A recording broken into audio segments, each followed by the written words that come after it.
पहले कभी, हाँ हाँ पहले कभी ना मेरा हाल ऐसा हुआ, मेरी नींद गई चैन खोने लगा, कुछ तो होने लगा। हेलो दोस्तों, आप सभी का स्वागत है आपके अपने YouTube चैनल मैथ मस्ती पर।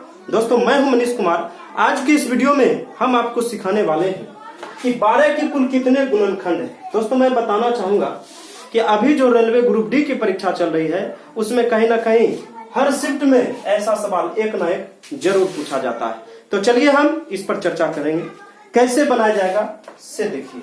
और मैं आपको बता दूं कि ये सबसे पहला और ये बेसिक क्वेश्चन है, छोटा सवाल है और ये इससे बड़ा बड़ा सवाल पूछा जाता है। चलिए देखिए कि 12 के कुल कितने गुणनखंड है। तो कैसे देखिए कि 12 के कुल कितने गुणनखंड होगा जो 12 को काटने वाला, यानी 12 को कौन कौन संख्या काट सकता है बता सकते हैं आप। देखिए ये 12 को काटने वाला होगा 1, 2 भी काट सकता है, 3 काटेगा, 4 काटेगा, 5 नहीं काटेगा, 6 काटेगा, 7 नहीं काटेगा, 8 नहीं काटेगा, सॉरी जो नहीं काटेगा वो हटा के 6, 7 नहीं काटेगा, 8 नहीं, 9 नहीं, 10 नहीं, 11 नहीं, 12 काट देगा।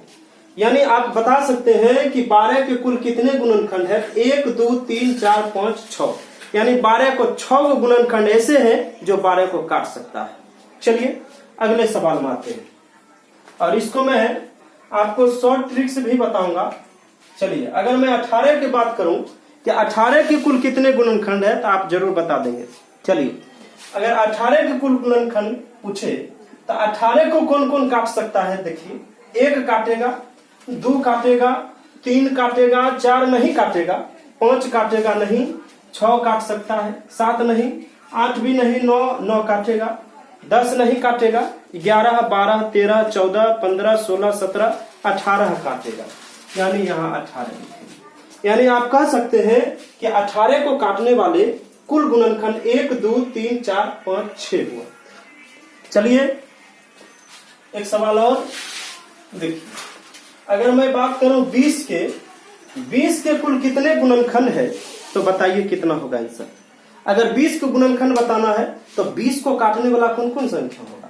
देखिए जरा कि 20 को काटने वाला 1 होगा, 2 होगा, 3 नहीं होगा, 4 होगा, 5 होगा, 6 नहीं, 7 नहीं, 8 नहीं, 9 नहीं, 10 होगा। यानी 10 काटेगा, 11 नहीं, 12 नहीं, 13, 14, 15, 16, 17, 18, 19, 21, 20 काट देगा।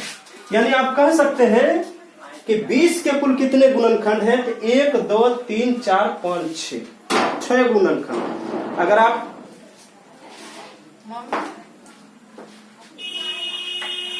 तो चलिए हम आपको बताने वाले हैं कि इसको शॉर्ट में कैसे बनाएंगे। ये तो बेसिक तरीका है। अगर इसी में अगर कह दिया जाए 180 है या 200 है तो इसका इतना कैसे निकाल पाइएगा, बहुत फेरा हो जाएगा। परेशानी मत चलाइएगा। तो देखिए कैसे शॉर्ट में ये 20 के टोटल कितने गुणनखंड है।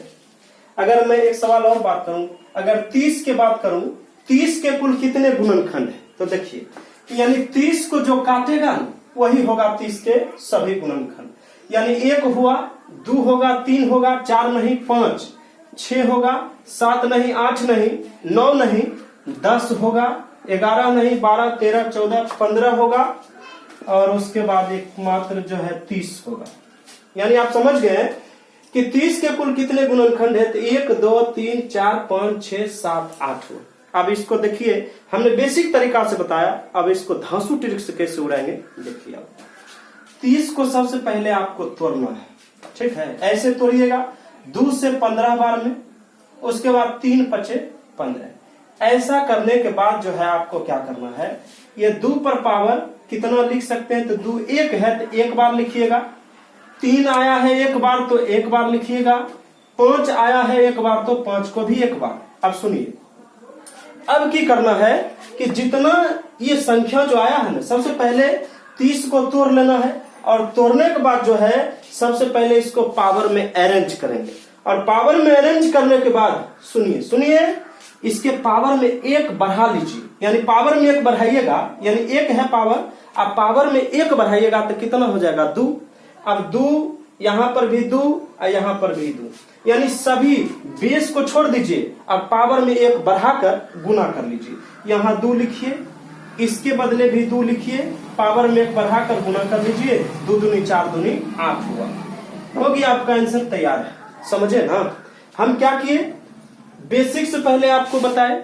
बेसिक में देखिए 1 2 3 4 5 6 7 8 यानी 30 को काटने वाला कुल संख्या, कुल कितने गुणनखंड था, तो 8 को था। अगर मैं बेसिक से बात करूं तब भी, सॉरी, जब धांसू ट्रिक से बात करूं तब भी 2 दूनी 4 दूनी 8, यानी आप कह सकते हैं कि इसका आंसर 8 होगा। चलिए अगले सवाल में आते हैं। अगर मैं अगला सवाल की बात करूं, देखिए अगर मैं यहां पर 50 के कुल कितने गुणनखंड है इसका बात करते हैं।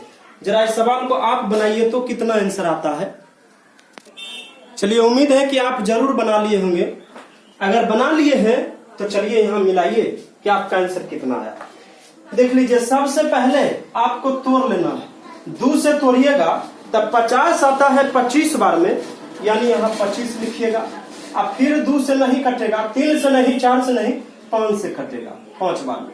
और पावर में लिखने के बाद सुन लीजिए, 2 पर पावर 2 है, 1 बार आया तो इस पर पावर 1 लिखिए। 5 आया है 2 बार तो 5 पर पावर 2 लिखिए। अब सोचिए अब की करेंगे, तो पावर में सबसे पहले पावर में इसको अरेंज किए, और पावर में अरेंज करने के बाद सुन लीजिए, पावर में 1 बढ़ाइए। अगर इसमें 1 बढ़ाएंगे तो हो जाएगा 2, और इसमें भी 1 बढ़ाएंगे तो हो जाएगा 3, और इसको आप अगर गुना कर दीजिएगा तो 2 3 6 इसका आंसर होता है। अगर आपको विश्वास नहीं है तो आप बेसिक तरीका से निकाल कर देख सकते हैं इसका आंसर कितना आएगा। चलिए अगले सवाल में आते हैं। अगर मैं बात करूं कि 100 के कुल कितने गुणनखंड है, देखिए 100 के कुल कितने गुणनखंड है इसका आंसर बताइए कितना आता है इसका आंसर। चलिए सबसे पहले आप सोच सकते हैं कि अगर बेसिक तरीका से बनाते तो कितना टाइम लगता है। ये ग्रुप डी के हर शिफ्ट में एक ना एक क्वेश्चन जरूर पूछा जाता है, और ये हम सवाल जो है छोटा छोटा सवाल लेकर आपको सिखाने का प्रयास कर रहे हैं। अगर आप छोटा सवाल सीख जाते हैं तो बड़े से बड़े सवाल को भी आसानी से बना सकते हैं। चलिए 100 को सबसे पहले तोड़ लीजिए, और इसको तोड़ने के बाद क्या करेंगे सुन लीजिए। पहले तोड़िए, 50 बार में 100 आता है, फिर 2 से 25 बार में, फिर 5 से 25। अब देखिए यहाँ पर क्या करेंगे, 2 पर पावर कितना लिखेंगे, तो 2 पर पावर 2 लिखना है, और नीचे में 5 2 आया है तो यानी 5 पर पावर 2 लिखना है। सुनिए अब की करेंगे कि सबसे पहले इसको पावर में अरेंज कर दिए, बेस को छोड़कर पावर में 1 बढ़ाकर गुना कर लेना, यानी 2 में 1 बढ़ाइएगा तो 3 होता है, फिर 2 में 1 बढ़ाइएगा तो 3 होता है, और ये दोनों को गुना कर दीजिए, 9 हो गया। यानी 100 को कुल कितने गुणनखंड की अगर बात कहा जाए, यानी 100 को काटने वाला टोटल 9 संख्या होगा। चलिए अगले सवाल में अगर मैं बात करूं, यहां 280 के कुल कितने गुणनखंड है। चलिए धीरे धीरे मैं सवाल के लेवल को बढ़ा रहा हूं। अब ये से सवाल को कैसे बनाइएगा, फिर से देखिए। 280 को सबसे पहले तोड़िए, 2 से 2 एकम 2, 2 चौके 8 0, फिर 2 से 2 सते 14 0, फिर 2 से 35 दूना 70 होता है, फिर 5 सते 35 होता है। ठीक है, अब ऐसे लिखने के बाद सबसे पहले ऐसे करने के बाद आपको पावर में अरेंज करना है, यानी 2 जो है 2 देखिए क्या बार आया, 1 2 3, यानी 2 पर पावर लिखना है 3। चलिए 5 जो है तो 5 एक ही बार ना आया तो 5 पर पावर 1। 7 कितना बार आया, तो 7 भी एक ही बार आया है, तो यानी 7 पर पावर 1 लिखिएगा।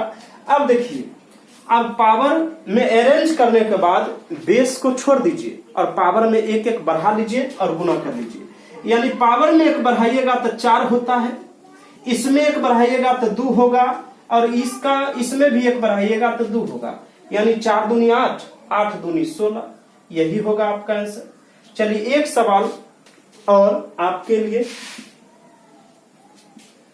चलिए मैं यहां दे देता हूं 1280 के कुल कितने गुणनखंड।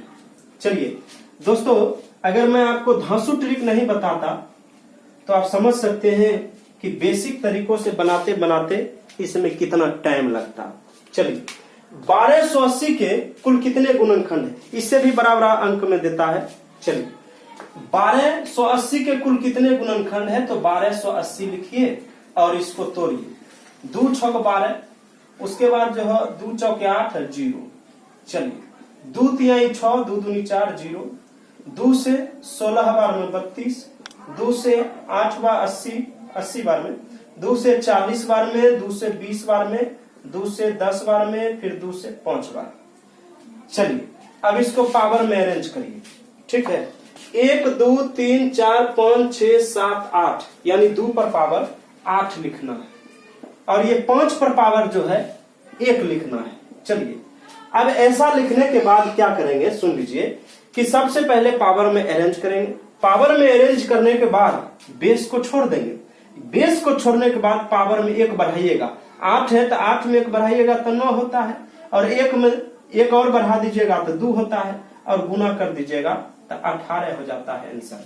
यानी 1280 के कुल कितने गुणनखंड है, तो 18 होता है। तो चलिए नोट कर लिया जाए।